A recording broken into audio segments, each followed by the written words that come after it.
चरित्रों से भरपूर है सागर की ये कथा।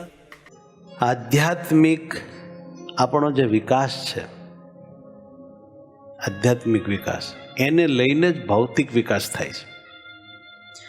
ભૌતિક વિકાસ તો આધ્યાત્મિક વિકાસનો મળ છે. આ વાત આમ જ છે. જેટલી આપણી આધ્યાત્મિકતા ઊંચી હોય એટલો જ આપણાથી ભૌતિક વિકાસ થાય છે. પણ ભૌતિક વિકાસ કરતાં કરતાં આધ્યાત્મિક વિકાસ અટકી જાય, યા તો આધ્યાત્મિક વિકાસ જે પૂર્વે સાધ્યો તો એ ઘટી જાય, ઘસાઈ જાય, બંધ થઈ જાય, તો એની પાછળ ભૌતિક વિકાસ પણ આપોઆપ બંધ થઈ જશે. જેમ કે ખાવાનું માણસ છોડી દે, જવાનું બંધ થઈ જાય. આ દાખલો, ઝાઝું ખાય તો ઝાઝું જાય, એમ ઝાઝો આધ્યાત્મિક વિકાસ જેને થયો હોય એની પાછળ ઝાઝો ભૌતિક વિકાસ અપને આપ હોતા હૈ, થાય જ.